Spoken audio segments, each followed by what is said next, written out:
இயேசு உங்களை நேசிக்கிறார். பிரியமானவர்களே, இந்த நாளில் ஆண்டவர் நம்மளோடு பேசும்படியாக வேதத்திலிருந்து 2 வசனங்களை கூட வாசித்து ஆண்டவர் நம்மளோடு பேசுகிற வார்த்தைகளை பார்ப்போம்.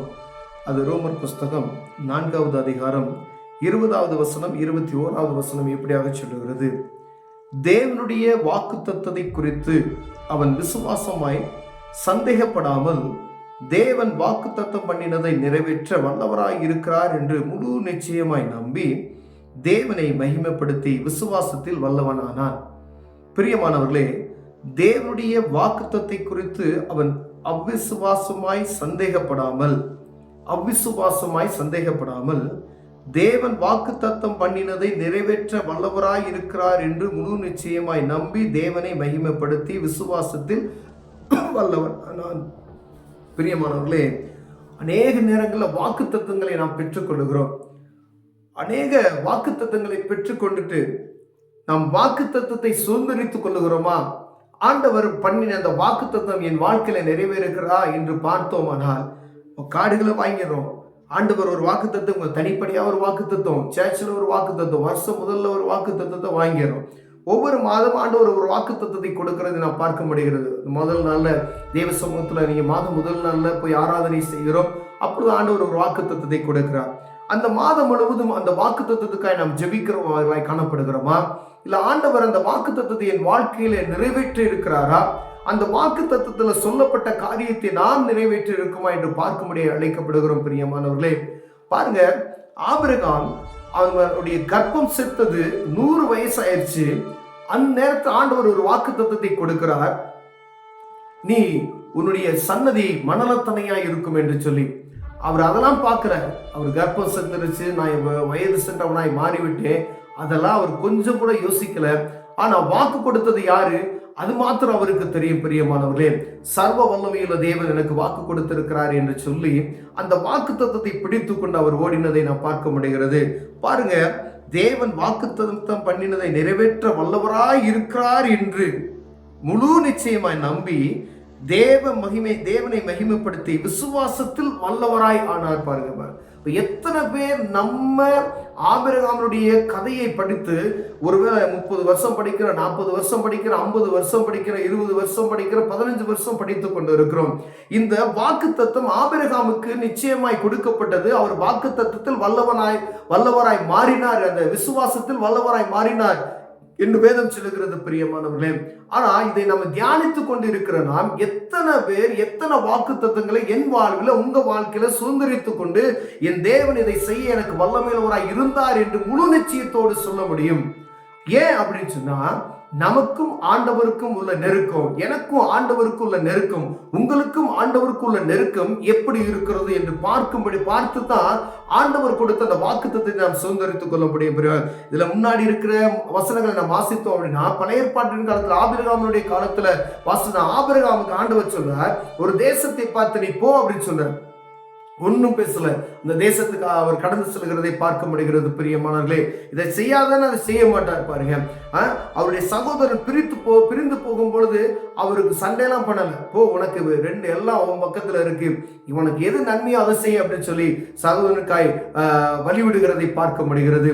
2வது, சகோதரனுக்கு உதவி செய்யக்கூடிய மனத்தாழ்மை அவருடைய காணப்படுகிறது. பாருங்களேன், அவரு லோத்துக்கு ஒரு பிரச்சனை வந்ததுமே அவர் லோத்துக்கு போய் சண்டை போடாம லோத்தை பாதுகாக்கக்கூடிய ஒரு சூழ்நிலை ஆண்டவர் உருவாக்கித்தார். அதில் போய் அவர் பாதுகாக்கிறார். பிரியமானவர்களே, எல்லா சூழலிலும் இருதயத்தை ஆண்டவர் பார்க்கிறார். ஒருவேளை வாக்கு தத்தத்தை வாங்கிவிட்டு மனப்போக்கில் நம்ம வாழ்ந்து கொண்டோம் இருந்தோமேனால், இருதயத்தில் கொஞ்சம் கூட கரசனை இல்லாதபடி வாழ்ந்தோம் என்றால் வாக்கு தத்தங்களை நாம் சுதந்திரித்துக் கொள்ள முடியாது. பிரியமானவர்களே, வாக்கு தத்தத்தை கொடுக்கிறவர் ஆண்டவர். அப்ப பாரு, அவர் மனதுருக்கமுடையவர், இரக்கமுள்ளவர், மனத்தாழ்மையுள்ளவர். அவருக்குள்ள இருக்கிற இருதயம் எனக்குள்ளே காணப்படுகிறதா, உங்களுக்குள்ளே காணப்படுகிறதா என்று பார்க்க முடியாது. ஆண்டவர் ஒவ்வொரு நாளும் நம்மை பார்த்து கொண்டிருக்கிறார். அவர் பார்வைக்கு மறைவானது ஒன்றுமில்லை. அப்ப ஆபிரகாமை பார்த்த தேவன் உங்களையும் பார்க்கிறார், என்னையும் பார்க்கிறார். பிரியமானவர்களே, அப்ப என்னுடைய வாழ்க்கை நடைமுறையை பார்க்கிறார். நம்முடைய காரியங்களை, தேவனுக்கும் எனக்கும் உள்ள நெருக்கத்தை அவர் பார்க்கிறார். எவ்வளவு நேரம் தேவ சமூகத்தில் நீங்க செலவு செய்றீங்க என்றதை பார்க்கிறார். வாக்கு பண்ணினவர் வாக்கு மாறாதவர் என்று வேதம் சொல்லுகிறது. ஆபிரகாமுக்கு வாக்குத்தத்தம் பண்ணினவர் தான் எனக்கு வாக்குத்தத்தம் பண்ணுகிறார், உங்களுக்கும் வாக்குத்தத்தம் பண்ணுகிறார்.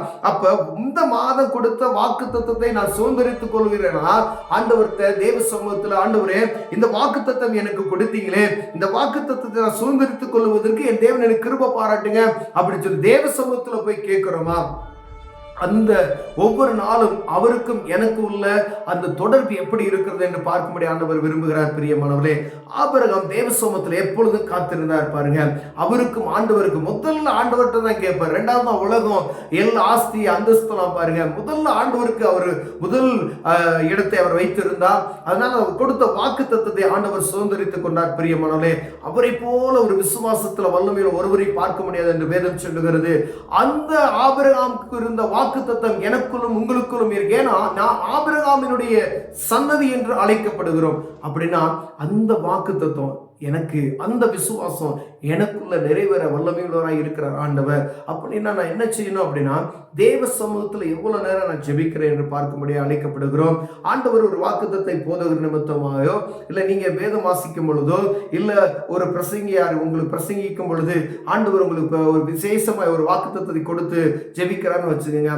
அந்த வாக்குத்தத்தை வாங்கி ஆண்டவர் சமூகத்தில், ஆண்டவர் இந்த வாக்குத்தத்தம் பண்ணினீங்களே, இந்த வாக்குத்தத்தை எனக்கு நிறைவேற்றி கொடுங்க அப்படின்னு சொல்லி நம்ம கேட்போமா? ஏனால் இந்த வாக்குத்தத்தத்தை நிறைவேற்றி அந்த நிமித்தமாய் வரக்கூடிய ஆசீர்வாதங்களை சுதந்திரித்துக் கொள்ள வல்லமையில் இருக்கிற பிரியமானவர்களே, என்ன வாக்குத்தத்தம் கொடுத்தாரோ அந்த வாக்குத்தத்தத்தை தேவ சமூகத்தை நாம் தெரியப்படுத்தணும். முதல்ல அதை தெரியப்படுத்தி அதை சுதந்திரித்துக் கொள்ளணும். அப்பதான் ஆண்டவருடைய அந்த அன்பை ருசிக்க முடியும். அந்த வாக்குத்தத்தை நான் சுதந்திரித்துக் கொள்ளாதபடி ஏதோ பெருமைக்காய் இல்லை ஏதோ வாக்குத்தத்தம் வருகிறது என்று சொல்லி ஒரு கார்டை வாங்கி கொண்டு நான் கடந்து செல்வேன், ஆனால் அதுல ஒரு பிரயோஜனம் இல்லை.